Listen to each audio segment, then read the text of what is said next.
Hey, hey, hey, what's going on, y'all? Welcome to Loving Each Other in Spite of Each Other podcast. Well, you will learn how to love each other in spite of each other. We don't have our lights on because we got people here fixing our house. We went through Hurricane Laura a year and a half ago, year and 5 months ago to be exact, and we're on our ninth contractor, and he's here, and our house is in a total mess. And I tell you that because it's relevant, because our house is in a total mess. And when your house is in a total mess, we find that it puts a strain. It does. On the situation at the house, you know. So the reason we're here today is we believe that we have the solution to help people love each other in spite of each other. So we're here for that today. So today's topic is communication. Communication, baby. Communication. Let's talk about communication. Can we talk about it, baby?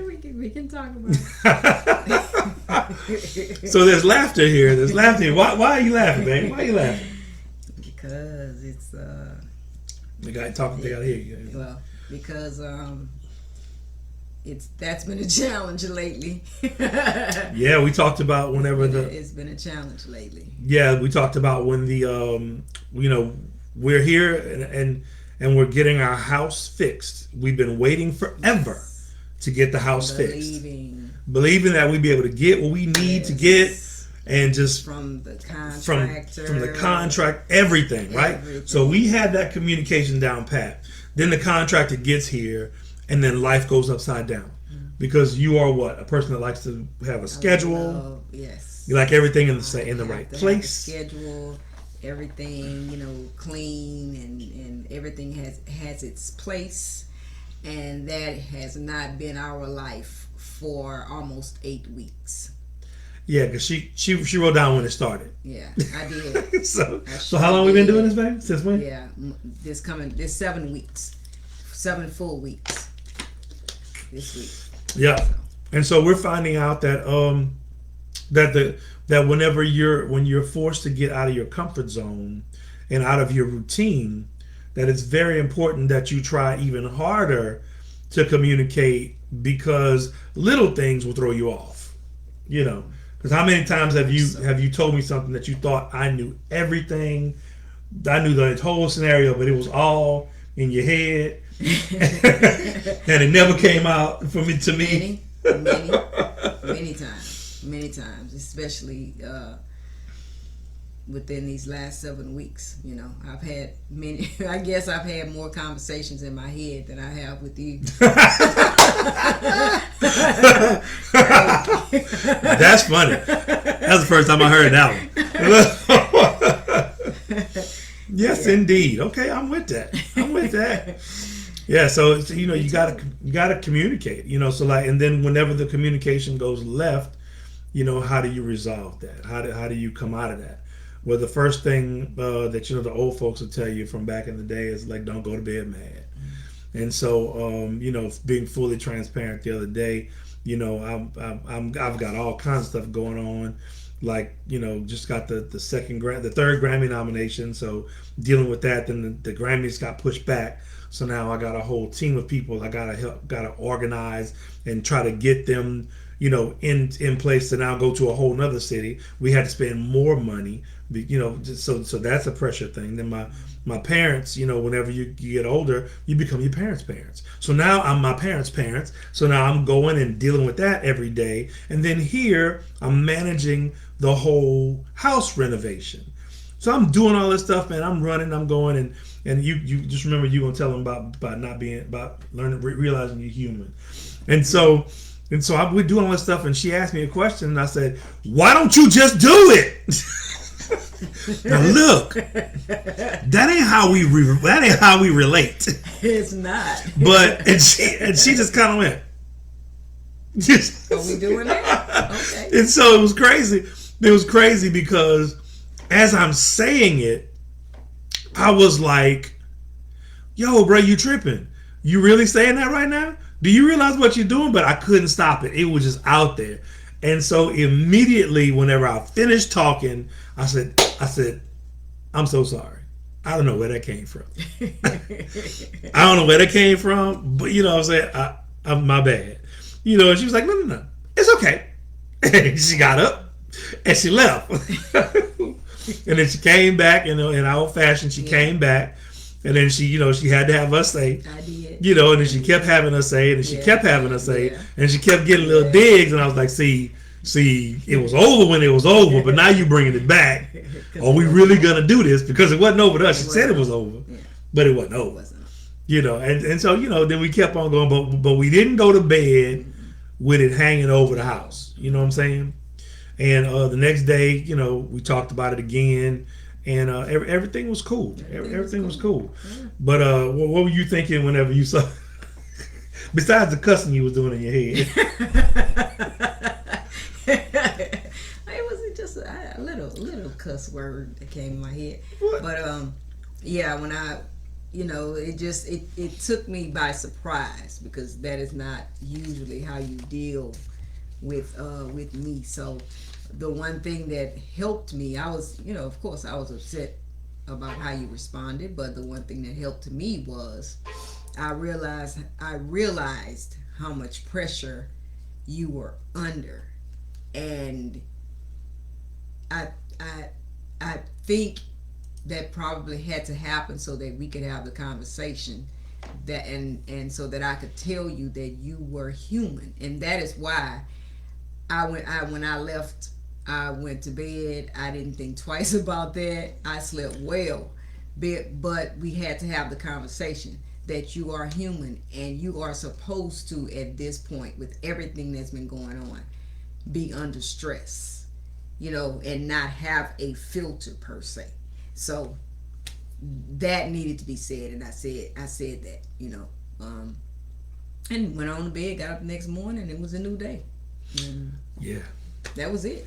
Yeah, and I guess a big key to loving each other in spite of each other.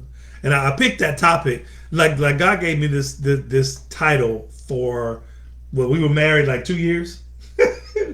We were married like 2 years, and so it's like, y'all gotta write this book.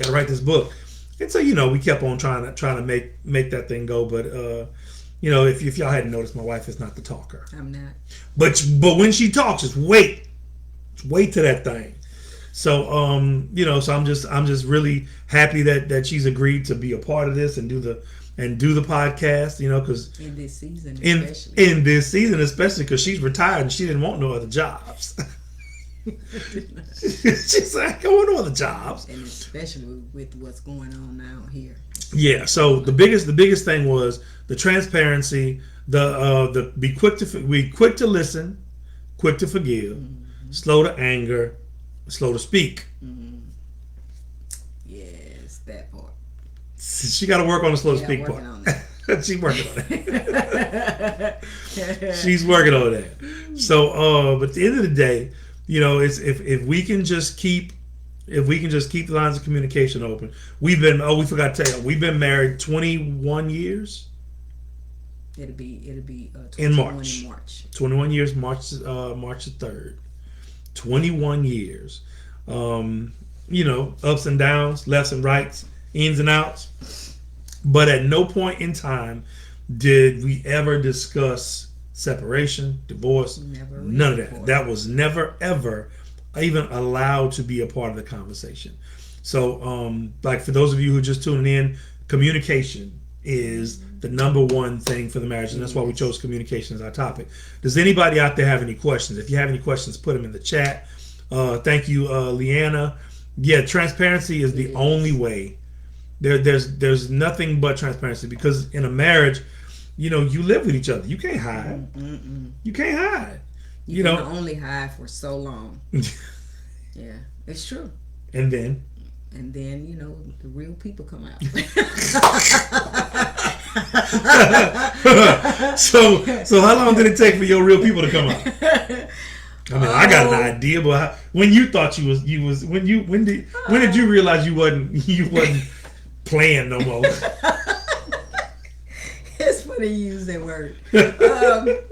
Probably year 2. Really? Yeah. That Probably. long? Yeah. Shit, Probably year 2. okay. Yeah. For me, it felt like it was like year 1. No, year 2. We's mad now. Yeah. Probably year 2. Okay. Because it only because made me it made me face some things about me. Mm-hmm. That's what marriage has done for me. So like what? Like Elaborate. selfishness. Number one.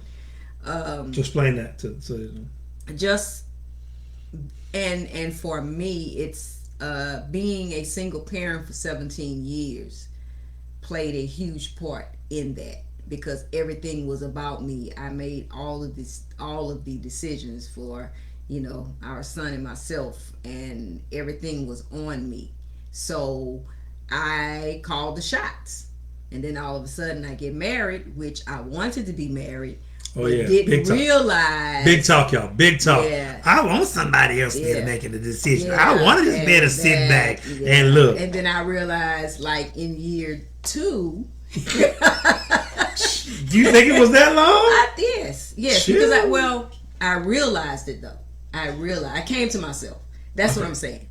Yeah, I came to myself, and I realized that my saying that I wanted someone else to make decisions and someone else to just help take the pressure off. I think maybe I had gotten addicted to it in sort of a way.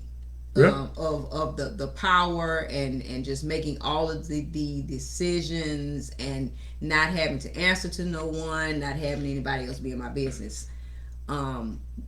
So I think year 2 I started to realize, like, okay, you said you wanted this, but did you really? You didn't understand what all that meant. Right. So then I had to start dealing with me, because it was all rooted in my feelings. I think it was all rooted in selfishness, because I didn't have to. I was running my life. Yeah. On my own, without anybody having any input in it. Of course it's Lord, but I'm right. just saying. And all of a sudden all of a sudden I'm having to run things by you, and we're having to, just. I was like, okay, yeah, you're gonna have to do some things differently, because this is not gonna work. Really not now. gonna work, chick. It's not. So okay. All right. Well, y'all look. We just wanted to come and knock this practice out right quick. Give y'all a little bit of what we were thinking about and what we wanted to present. And so glad y'all came by and checked it out. Thank you for checking into the Loving Each Other in Spite of Each Other podcast, season 1, episode 1. Like we did that. Yeah. Season 1, episode 1. Yeah, right. So yeah. So if y'all look in the comments, write any questions, and what y'all would like to see as a topic, and we'll see if we can address those at a later date. Other than that, I'm Sean. Vanessa. Vanessa. Vanessa. And we're the Ardwans, and we'll holler at y'all next time. Good night. Good night.